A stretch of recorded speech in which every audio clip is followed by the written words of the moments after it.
Hello, people of the interwebs. Hope you're all doing great. I've got a bunch to tell you. The names No Child Left Behind and Common Core. Those two names, it's subliminal stuff. To make good names, make it sound like it's a good thing with what it's called. And these guys, these deceivers within the education system, for example, they are so good at telling people stuff that they want to hear. Have you ever heard of the Delphi Technique? See if I could find that. There's something red on that. It's I think it's something very interesting. Got the teachers. Yeah, it's in chapter 16 of Ekman's book, Beverly K. Ekman's book, Uncovering the How-To Manual of Behavioral Programming, that I've read about these people who are change agents. Here's what I've read. By following up references on behavioral strategies, the Pennsylvania group, that's Anita Hodge, and some other angry parents of Washington County who were angry about their kids getting upset in class, these questions that seem to intrude on their privacy and family lives, and question about their family values and things like that. The Pennsylvania group researchers stumbled onto a series of documents all about how to gain social acceptance for innovation. In these documents, schools repeatedly were referred to as experimental laboratories. And this is like back in the 70s to the 80s. That was pretty much when this crazy stuff was going on in the schools. That across parts of America, not just Pennsylvania, but I think there was something that I read further on to in Nebraska. Anyway, each time researchers ran across terms like this, they tried using it to gain access to additional reference material by author and title from the ERIC computer system, Educational Resource Information Center. There's a website. Just type ERIC in the text box of your search engine of choice, and you'll probably find it. It's the Educational Resource Information Center. Thus, terms like laboratory behavior, operant conditioning, social reinforcement, internal-external control, when linked with the word educational, eventually turned up listings for change agents and educational change. Subtitles were found on training change agents, the role of the state facilitator, and so forth.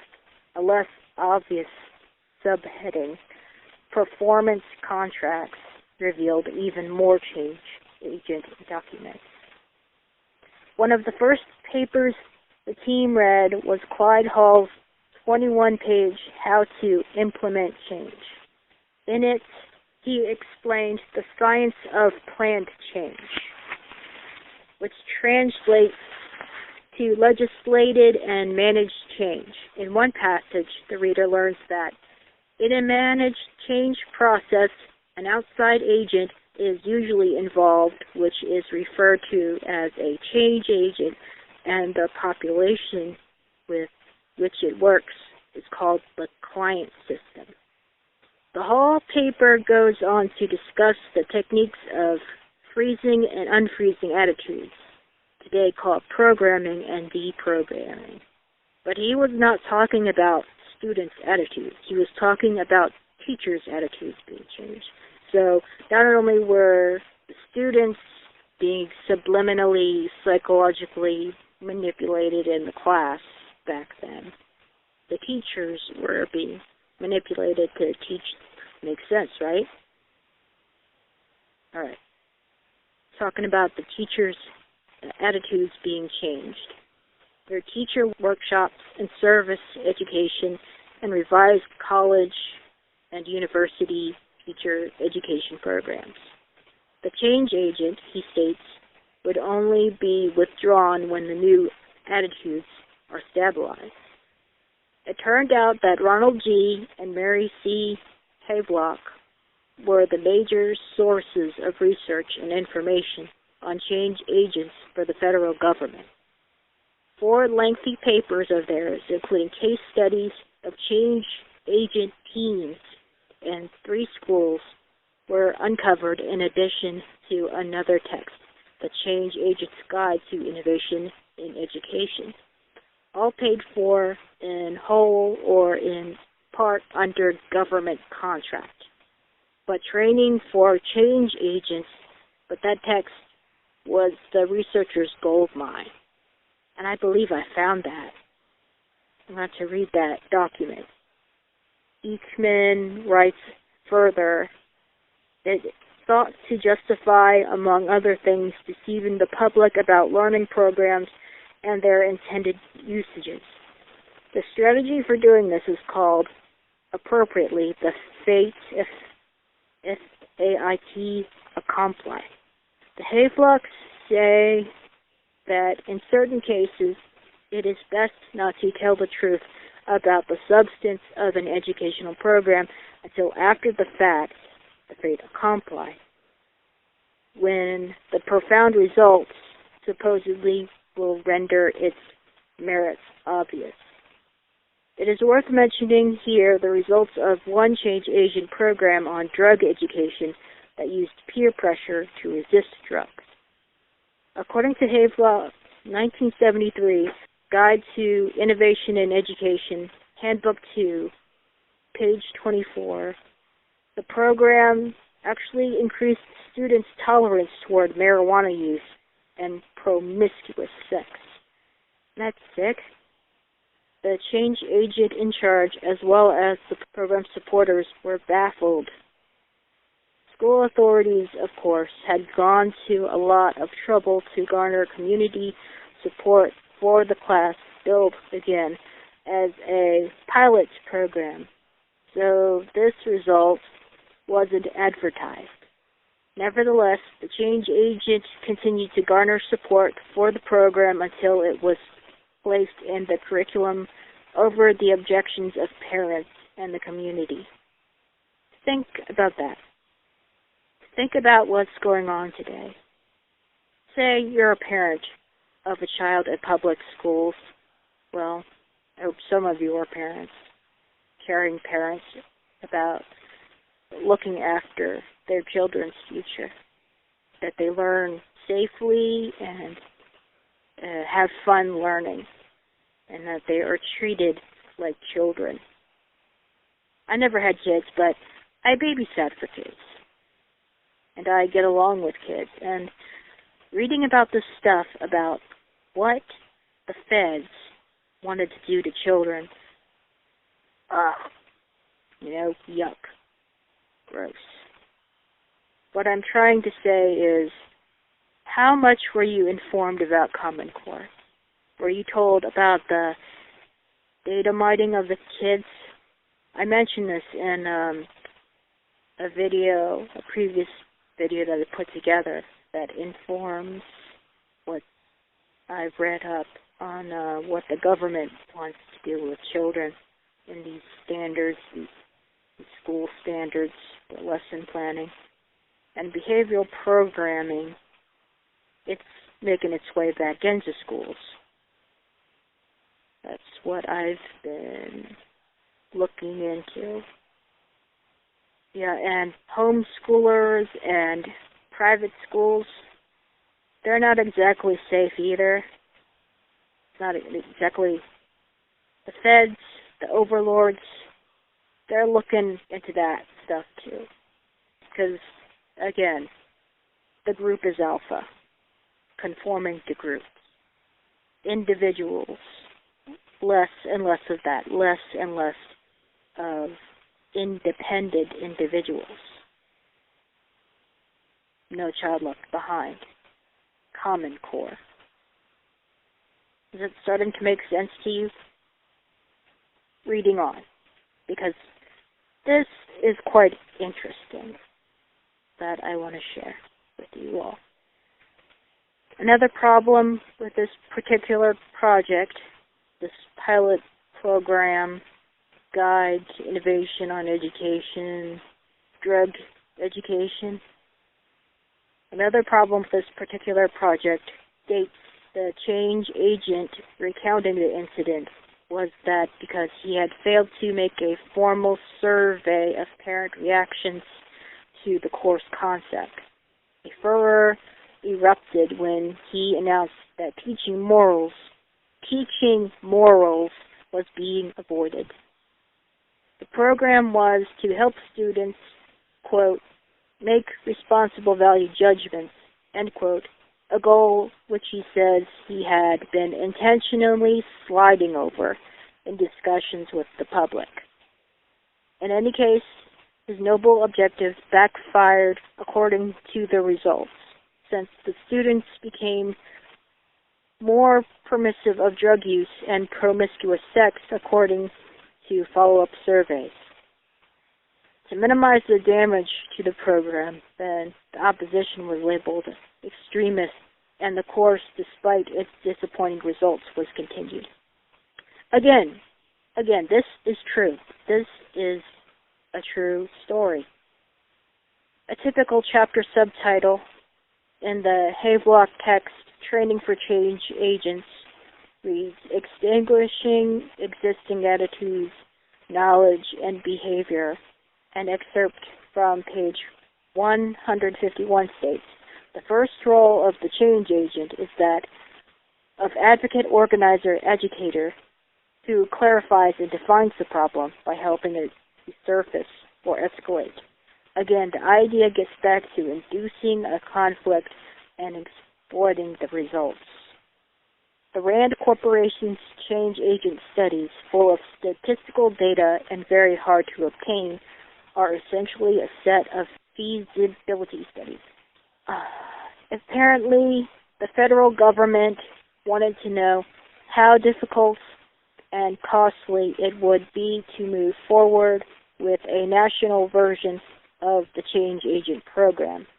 Volumes 2 and 4, respectively, of the RAND series are entitled Factors Affecting Change Agent Projects and Factors Affecting Implementation and Continuation. Without going into depth on these statistical studies, the titles here give a pretty good idea what the thrust of the work was. As with the other change agent documents, the federal contract number is emblazoned plainly on the front cover of each RAND volume. Training of change agents apparently is done through the behavioral colleges alluded to earlier. Change agentry is not a subject one majors in exactly. It is something one or more or less works his or her way into as a result of clinical and or theoretical work performed in behavior science. In other words, it appears that the kingpins in the behavior field, the Carnegie Foundation of Advanced Teaching, CFAT for short, those people and others who already have made a name for themselves scout out individuals and colleagues whom they believe will make good change agents. What happens is that local education agencies, LEAs, discover at some point that they need help in promoting and implementing certain programs and policies. It may be a pilot program, one of those, quote, innovative programs, end quote, department heads can access through the NDN computer, or a new guidance program, or some new policy they think parents won't like. So they call on the state, the curriculum creators, or even the federal agency if the program concerns a federal initiative or policy to request technical assistance. The help local schools may receive from the state or federal agency will come in the form of a change agent, sometimes called a technical assistant or facilitator. To implement a curriculum, the change agent will instruct the teacher by launching the pilot program. To gain community and/or parental support for a policy, mandate, or curriculum, the change agent will form a committee comprised of the people from whom support is sought. He or she will serve as a lightning rod to draw out the objections and, more important, the objectors, so that the target group can be manipulated toward an affirmative consensus. This is why the change agent must be an advocate, organizer, agitator, as described in the Havelock quote earlier. As an advocate, the change agent gets the target group to trust him or her by making the group believe he or she is on their side. The good guy. Someone who really cares what each individual in the group thinks. If the group is composed of teachers, the change agent will say, I know how much time you spend on paperwork. If the group is parents, the change agent may say something like, it's so hard to get kids to want to learn, isn't it? The change agent goes through the motions, acting as an, quote, organizer, end quote, getting each person in the target group to voice concerns about the policy, project, or program in question. He listens attentively, forms task forces, urges everyone to make lists, and so on. While he is doing this, the change agent is learning something about each member of the target group. He is learning who the leaders are, who the loudmouths are, which persons seem weak or non-committal, which ones frequently change sides in an argument. Suddenly, Mr. or Mrs. Nice Guy, change agent, becomes devil's advocate. Change agent dons the professional agitator hat and pits one group against the other. He knows exactly what he's doing, who to pit against whom. If the change agent has done his homework, he has everybody's number, as the saying goes. He deftly turns the pro group against the con group by helping to make the latter seem ridiculous or unknowledgeable or dogmatic or inarticulate, whatever works. He wants certain members of the group to get mad. He is forcing tensions to escalate. The change agent is well trained in psychological techniques. He can fairly well predict who will respond to what. The individuals against the policy or program will be shut out. This is called the Delphi Technique. That's the term I mentioned earlier. Isn't it? Yes, I believe so. A specialized application of this technique is applied specifically to the teachers is called the Alinsky method. The setting doesn't make a lot of difference except for the fact that specific groups of people tend to share certain characteristics and knowledge, which means using a specialized application. The method works. It works with adults, with teachers, with school children, even church groups. And the targets rarely, if ever, know they are being manipulated, or, if they suspect it, they don't know how. Eventually, certain trusted teachers, sometimes department heads, are made change agents in their own right. They conduct in-service workshops and generally get other teachers behind a program, enough to implement it in any case. Shady business. Shady. And this is just one of a bunch of things. It's just messed up. I have an article that I found online that I've taken screenshots of, so I'll post them for people to see. It's a really good article on the Delphi Technique, if you want to read something else about it. Yep, so that's pretty much the Delphi technique, what Beverly K. Eekman describes it in her book. I believe Common Core is a big step towards total enslavement. It's molding the minds of our future generation into happy and compliant worker drones. The group is Alpha. No child left behind. Common Core. Collectivism. Collective group. Less individual, independent thinking. Yep, so I've been looking in the Educational Resource Information Center. I've been looking for stuff on Common Core about the stuff on, like, what makes it, like, who was for it.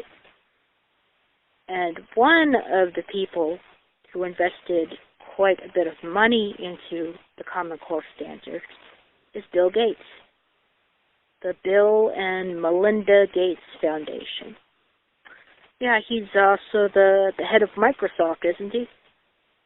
And you know what else that he invests in? He invests millions of dollars in Planned Parenthood, which sounds nice. Oh, wow. Gee, Planned Parenthood. What they do within this organization, the secrecy, the dark agendas going on within Planned Parenthood is eugenics. Do you know what eugenics is? It's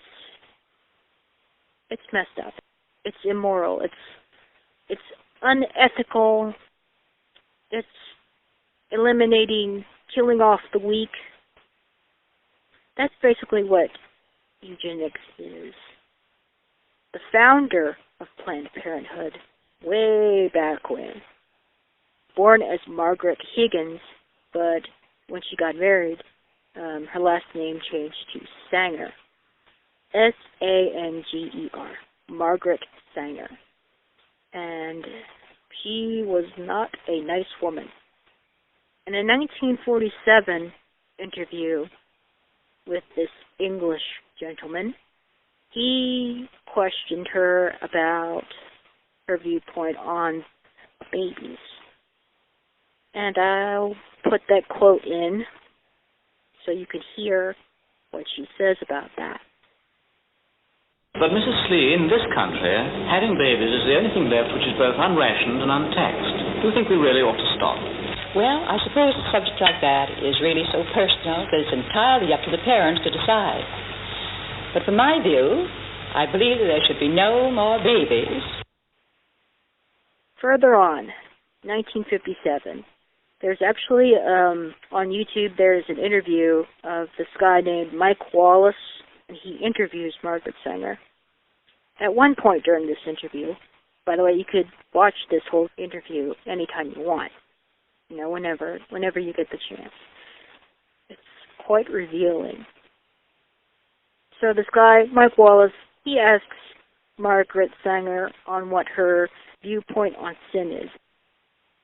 What she says, what she believes is the greatest sin, I'll also insert into this podcast. Do you believe in sin? When I say believe, I don't mean believe in committing sin. Do you believe there is such a thing as sin? Well, I think the greatest sin in the world is bringing children into the world that have disease from their parents, that have no chance in the world to be a human being, practically. Delinquents, prisoners, all sorts of things just marked when they're born. That, to me, is the greatest sin that people can commit. Not a nice woman. Nasty. And that's not all that she stood for. Other than being a pioneer in birth control, she practically invented birth control. She was also an extreme racist. she hated African Americans so much that she organized a hidden, sinister agenda to eliminate all African Americans. Awful.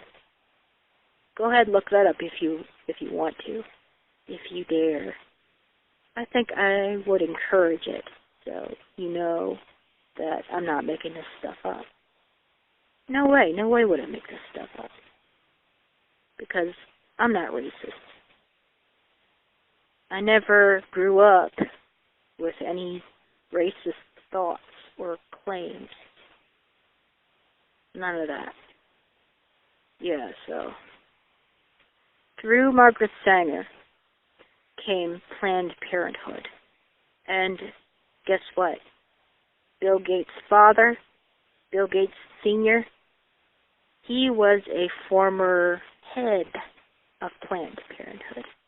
And the guy at Microsoft today, he looked up to his father in inspiration, and he's been putting in quite a lot of money into it.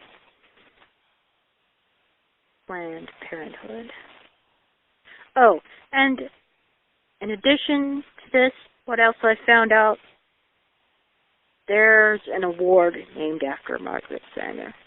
And Hillary Clinton, she previously won a Margaret Sanger Award. And she has mentioned quite a few times on camera, look it up, that she admires this woman. But the media is saying, oh yeah, she's pro-choice. She's for women, what they can do, whatever they want with their bodies. Pro-feminism, pro-choice. What they're not saying is that she was the Hitler before the actual Adolf Hitler. Because Adolf Hitler, he read what Margaret Sanger wrote in her reports on eugenics and eliminating African Americans. There's more about that. blackgenocide.org, I think that website is called. It's a real website. I found it. The mainstream media, those puppet heads, those puppet talking heads, they don't say those things to us. They don't tell us those things. They don't say that Hillary Clinton, that barking uterus, that she admires Margaret Sanger, what she stood for. Well, she mentions the birth control, but she doesn't mention that really nasty side to this woman. Yeah, again, Margaret Sanger was the Hitler before Adolf Hitler. Only no military experience. Yeah, that's quite an eye-opener into how messed up people are in high power are so wicked, are so drunk with power and greed, that they're so self-absorbed into their selves, their egos, their twisted egos. Yeah, I don't know about these politicians, for the majority of them. They're pretty good liars. They sure know how to talk the talk, to tell people what they want to hear. The debates, it's staged, pretty much. Haven't you noticed? There's this guy that I listen to on YouTube. I think his site is called Actualize or actualize.org. He had this interesting video called 30 Ways Society Fucks You in the Ass. Or to put it less vulgar, like 30 Ways Society Exploits You. And the point that I want to address about the debates is agreeing with what he said about politics. In the debates, what the candidates basically are chimps that are verbally throwing poop at each other. And, yeah, that's pretty much it. Lip service, verbal poop, throwing dirt at each other. And it's not through the debates, it's through the campaign ads, too, that you might have also noticed, that says this one bad thing about this certain candidate. Don't vote for that person because he's into the lobbyists, or he's a scam artist of some sort. And with this in mind, I have an idea. I have a new idea for a funny video to make later on. I'll eventually leave a link to that. I hope that gives you quite a lot to think about, to want to research for yourself, to educate yourselves, because that's really important. It really is. What the government and what the mainstream media talking heads, they're manipulating you subliminally, even through advertisement, showing and telling you how to think and feel and act. Yeah, you've got to think for yourself. You've got to keep making your own decisions and not do what they tell you to do. Because if you keep succumbing to what they're saying, or what they're promoting, what they're implying, then you're just a dumb sheeple. You're a dumbed down sheeple. Don't be a sheeple. Because we may not have many years left concerning what's going on. Have you noticed anything strange? Have you looked up on anything strange lately? I take this quite seriously. Sorry that I'm not as witty, but I just think it's really important that you think for yourselves. You act for yourselves. You feel for yourselves. I know I don't want to be a slave to the system. Not a slave nor a guinea pig, because that's sick. I broke out of the propaganda cocoon. And now I've researched and noticed what's messed up. I think I've said enough. I've said enough for you to look into those things and beyond. Look up this information for yourselves. But be wary. If information like what you read, the text on the computer screen, if that's different from what I'm saying, then that means the monitors have interfered. See, they're manipulating information. They're trying to manipulate the masses into what they want them to do. Yep, these are some bold tyrants. Woohoo! The quality is different because I'm recording from my old phone that's not really in service anymore. It's not connected to the internet. Be sure to pay attention to the case of the government versus Apple's iPhones. Follow up on that closely and think about what I said in this podcast. It will do you a whole lot of good. Share this information, share this knowledge with people you care about. Even maybe the stubborn people, if you can get them to open their minds, to wake up, to break out of the propaganda cocoon, so they can understand what's wrong. Yes, so take care up there, and here's hoping for the best. Here's hoping that we can come up with a way to win over these tyrants. Let's show those chimps. Yeah, let's show those chimps.